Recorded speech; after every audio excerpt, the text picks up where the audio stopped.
नमस्कार, मैं हूं आपके साथ नेहा दुबे। एपीएन के लोकप्रिय कानूनी प्रोग्राम लीगल हेल्पलाइन में आप सभी का बहुत स्वागत है।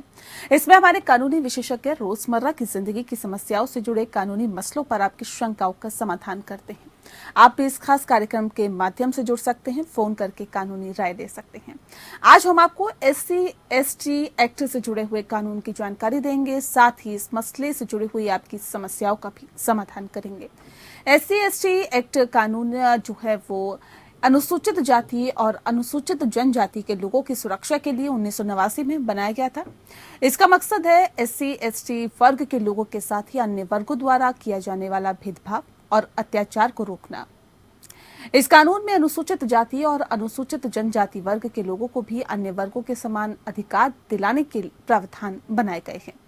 इन लोगों के साथ ही होने वाले अपराधों की सुनवाई के लिए विशेष व्यवस्था की गई है। साथ ही SC/ST वर्गों के साथ भेदभाव या अन्याय करने वालों के खिलाफ सख्त सजा का प्रावधान किया गया है। एक्ट का मकसद SC/ST एक्ट के साथ ही लोगों को अन्य वर्गों की तरह समान अधिकार दिलाना भी है। अनुसूचित जाति जनजाति के लोगों के साथ होने वाले अपराधों के हालत में इस एक्ट में सुनवाई का विशेष प्रावधान किया गया है।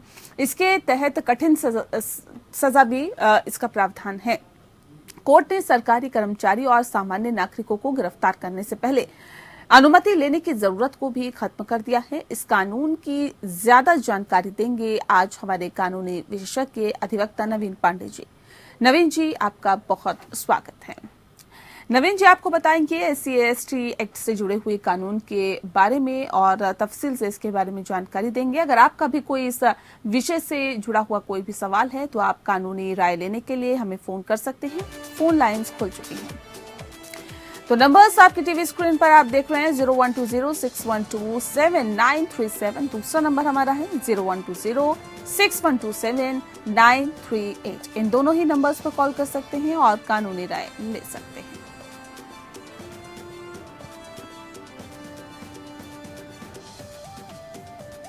तो नवीन जी लगातार हमारे साथ जुड़ा हुआ है। नवीन जी, सबसे पहला सवाल मेरा यही है कि SC/ST एक्ट लाने की जरूरत आखिर क्यों पड़ी? क्या मकसद है इस एक्ट का? भारतीय संविधान द्वारा कुछ विशेष वर्ग जैसे कि अति पिछड़ा, दलित आदि को समानता का मौलिक अधिकार मिला था। लेकिन इस वर्ग के साथ में भेदभाव लगातार होता रहा। अगर इनके आर्थिक स्थिति की बात करें या सामाजिक स्थिति की बात करें तो वो भी जस की तस बनी हुई और साथ में सामाजिक स्थिति भी बेहद ही खराब रही इनकी। इसीलिए सरकार द्वारा SC/ST एक्ट लाने की जरूरत पड़ी। आपको याद होगा 1955 में protection of civil rights act का बनाया गया था। इसके बावजूद भी दशकों तक ना तो छुआछूत का अंत हुआ और ना ही इनके ऊपर अत्याचार रुका। यह एक तरह से इन लोगों के साथ भारतीय संविधान द्वारा किए गए समानता और स्वतंत्रता के वादे का उल्लंघन था। तो SC/ST एक्ट के माध्यम से इन लोगों को समाज में उचित दर्जा दिलाने के लिए कई प्रावधान किए गए और 11 सितंबर 1989 को SC/ST एक्ट बनाया गया, जिसको 30 जनवरी 1990 को लागू किया गया। इस एक्ट को हम हरिजन एक्ट के नाम से भी जानते हैं। जी बिल्कुल, तो इस एक्ट को हम हरिजन एक्ट के नाम से भी जानते हैं। लेकिन नवीन जी, कितनी बार इस एक्ट में संशोधन किए गए हैं और एक्ट के मुताबिक प्राथमिकी दर्ज करने से पहले प्रारंभिक जांच जरूरी नहीं है और वरिष्ठ पुलिस अधिकारियों की जरूरत यानी कि उन अधिकारियों की मंजूरी की जरूरत भी नहीं है। इसके बारे में थोड़ा बताएं। जरूर। देखिए, जब ये एक्ट बनाया गया था उस समय भी कोई प्रारंभिक जांच की आवश्यकता नहीं जी, और ना ही अरेस्ट करने से पहले किसी अनुमति की आवश्यकता थी।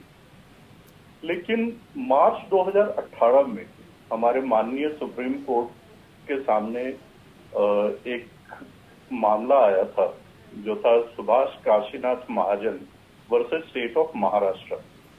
इसमें मार्च 2018 में हमारे माननीय सुप्रीम कोर्ट ने जो आदेश पारित किया, उस आदेश को पारित करने के साथ साथ सुप्रीम कोर्ट ने कुछ ऑब्जर्वेशंस भी रखे। सुप्रीम कोर्ट ने ये माना था कि कि इस एक्ट का गलत इस्तेमाल हो रहा है और सरकारी कर्मचारियों की गिरफ्तारी बिना सक्षम अथॉरिटी की इजाजत के नहीं हो सकती है। तो क्योंकि सुप्रीम कोर्ट ने यह माना था कि इस कानून का दुरुपयोग हो रहा है और बिना अनुमति के अरेस्ट करने से काफी तरह की कठिनाइयां सामने आ रही है, तो सुप्रीम कोर्ट ने कुछ गाइडलाइंस इशू किए। गाइडलाइंस जो थे वो उनमें दो सबसे इम्पोर्टेंट चीजें थी। सबसे पहला तो ये था कि प्रिलिमिनरी इंक्वायरी किया जाए कोई भी एफआईआर दर्ज करने से पहले। दूसरी बात, यदि कोई पब्लिक सर्वेंट है उसको अगर अरेस्ट किया जाना है तो उसमें अपॉइंटिंग ऑफिशियल से परमिशन लेने की आवश्यकता होती थी, और अगर समाज का कोई आम आदमी है तो उस परिस्थिति में एसएसपी लेवल के अधिकारी से अनुमति लेने की आवश्यकता होती थी। लेकिन जब ये गाइडलाइंस को इम्प्लीमेंट किए गए तो देशव्यापी विरोध हुआ, क्योंकि इससे काफी सारी कठिनाइयां फिर इस वर्ग को होनी शुरू हुई, है ना। और क्योंकि ये कानून इस वर्ग के उत्थान और इनके खिलाफ जो भी एट्रोसिटीज हो रही थी, जो इनके अधिकारों का हनन हो रहा था, उनको रोकने के लिए किया गया था। तो इस वजह से ये गाइडलाइंस को इम्प्लीमेंट करने से ये संभव था कि पूरा एक्ट का पर्पस ही डिफीट हो जाता। इसमें हमारे केंद्र सरकार ने पुनर्याचिका भी दायर करी, लेकिन इसी बीच सन 2018 में हमारे केंद्र सरकार ने इसका अमेंडमेंट किया, और अमेंडमेंट करने के बाद ये चीज बताया गया कि एफआईआर से पहले कोई प्रिलिमिनरी इंक्वायरी करना ये आवश्यक नहीं है, और दूसरी बात कि अरेस्ट करने से पहले आपको किसी से अनुमति लेने की आवश्यकता नहीं है, क्योंकि अगर ये दो रिस्ट्रिक्शंस लगा दिए गए तो पूरा एक्ट डिफीट हो जाता है। जी ठीक है सर। नवीन जी ये बताइए, अधिनियम में अनुसूचित जाति अनुसूचित जनजाति अधिनियम के आरोपित अभियुक्तों को अग्रिम जमानत का प्रावधान भी नहीं है, विस्तार में इसे समझाने की कोशिश करें। जरूर। देखिए, जहां तक अंतरिम जमानत का सवाल है, जब 1989 में ये एक्ट पास हुआ था उस समय कोई अंतरिम जमानत का प्रावधान नहीं था। लेकिन जैसा कि मैंने आपको पहले भी बताया कि मार्च 2018 में सुप्रीम कोर्ट का एक जजमेंट आया था, उसमें सुप्रीम कोर्ट ने ये कहा था कि अगर प्राइमा फेसाई केस नहीं बन रहा है या जो आरोप लगाए गए हैं वो प्राइमा फेसाई गलत दिख रहे हैं, उनमें कोई वेट नहीं है, तो वहां पर हाई कोर्ट जो है वो एंटिसिपेटरी बेल ग्रांट कर सकता है। लेकिन अगर एंटिसिपेटरी बेल के प्रावधान को इसमें लागू कर दिया जाए तो एक बार फिर से क्या होगा कि जो अपराधी है वो तो अंतरिम जमानत लेकर के घूमता रहेगा और विक्टिम न्याय की गुहार लगाते हुए घूमता रहेगा। तो एक बार फिर वही बात सामने आती है कि पर्पस ऑफ द एक्ट जो है वो डिफीट हो जाता है। इसलिए जब दोबारा से अमेंडमेंट किया गया उस समय इसको स्पष्ट तौर पे कहा गया कि जो सेक्शन 438 है सीआरपीसी में, जिसके तहत एंटिसिपेटरी बेल के लिए कोई भी अक्यूज्ड या आरोपी अप्लाई करता है, इस अमेंडमेंट में ये चीज कहा गया कि सेक्शन 438 सीआरपीसी लागू नहीं होगा। तो इस कहने का मतलब यह हुआ कि एक तो अंतरिम जमानत की एलिजिबिलिटी नहीं है किसी भी आरोपी की, और ना ही हाई कोर्ट को सेक्शन 482 में क्वॉशिंग के पावर्स दिए गए हैं। और ये दो चीजें स्पष्ट तौर पर क्योंकि इस कानून में लिखे गए हैं कि धारा 438 और 482 ये लागू नहीं होंगे, तो इसलिए एंटिसिपेटरी बेल के लिए कोई भी अभियुक्त जो है वो सुप्रीम कोर्ट या हाई कोर्ट के समक्ष नहीं जा सकता है। वो निश्चित है। जी नवीन जी, क्या अदालतें असाधारण परिस्थितियों में प्राथमिकी रद्द कर सकती है क्या?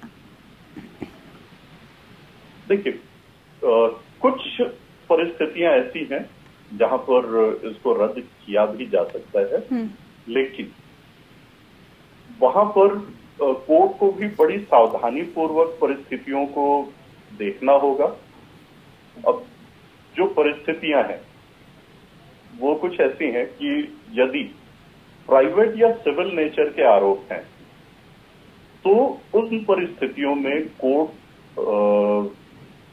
प्रोसीडिंग्स को क्वैश कर सकती है, या फिर अगर कोर्ट के समक्ष जो भी सबूत या कागजात जो भी प्रस्तुत किए जाते हैं उनको देखने के बाद अगर ये समझ में आता है कि जो आरोप लगाए गए हैं वैसा कोई अपराध हुआ ही नहीं है, तो इस परिस्थिति में भी इनको निरस्त किया जा सकता है। इससे आगे तीसरी परिस्थिति ऐसी है जब ये समझ में आए कि यदि कार्रवाई चलाई जा रही है तो उससे कानून की जो प्रक्रिया है उनका अब्यूज हो रहा है, उनका दुरुपयोग हो रहा है, तो ऐसी परिस्थिति में भी स्पेशल कोर्ट इन प्रोसीडिंग्स को निरस्त कर सकता है। जी, अगर ये तीन रिक्वायरमेंट्स फुलफिल नहीं होते तो नहीं किए जाते। ठीक है।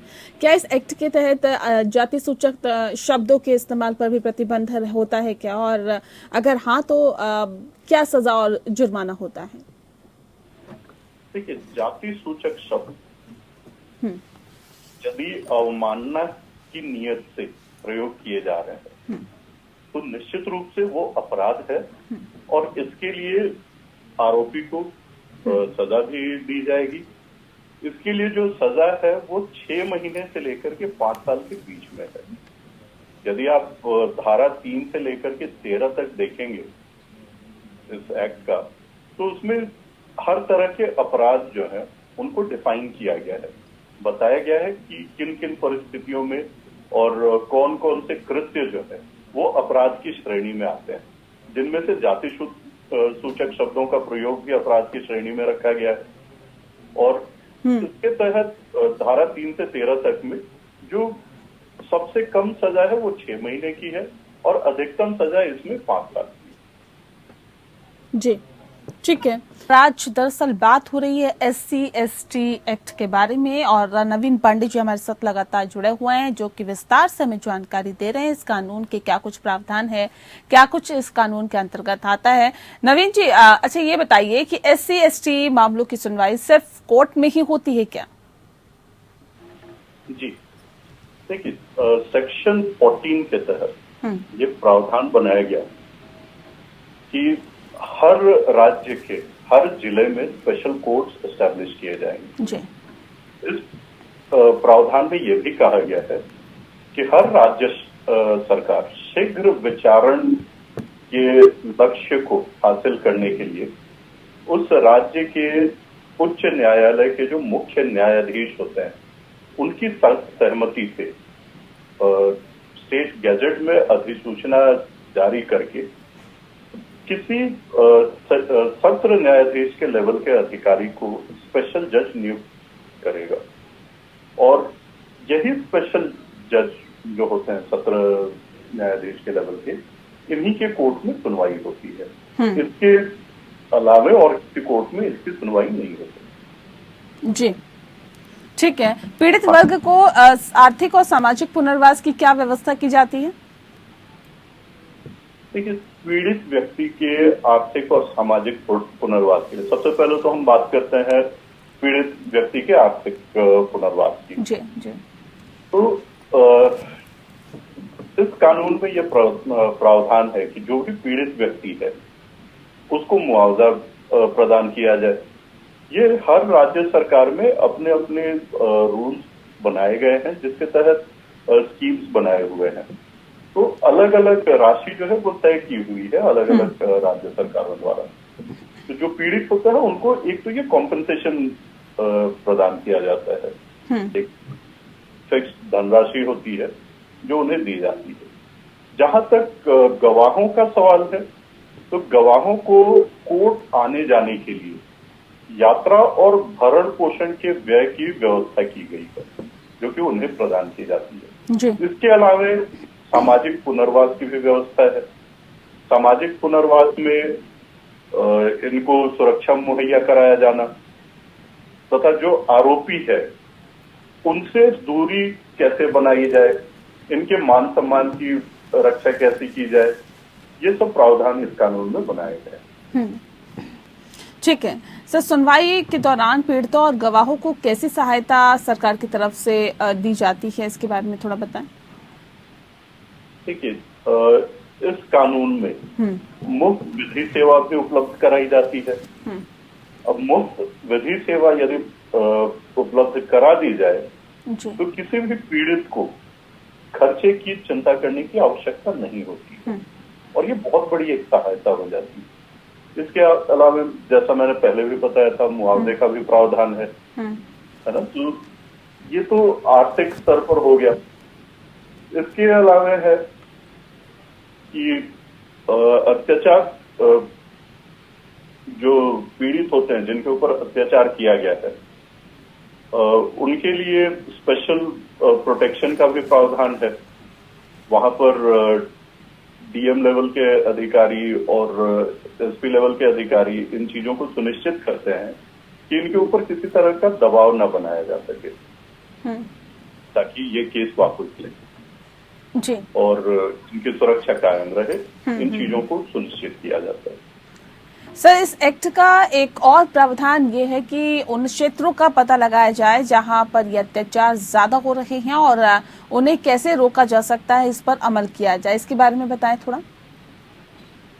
देखिए, हर राज्य के अंदर एक मॉनिटरिंग कमेटी का गठन किया गया है, जिनका काम है कि उन क्षेत्रों को पता लगाए जहां पर सबसे ज्यादा अत्याचार किए जा रहे हैं।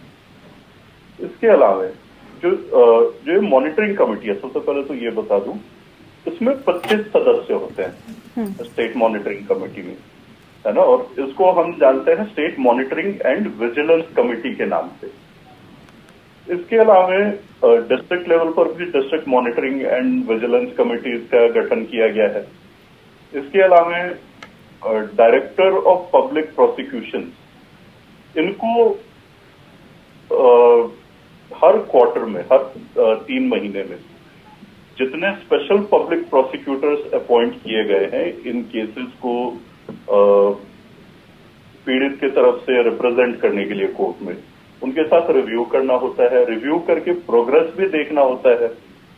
और इसके अलावा इनको एनुअल रिपोर्ट सबमिट करने होते हैं सेंट्रल गवर्नमेंट को।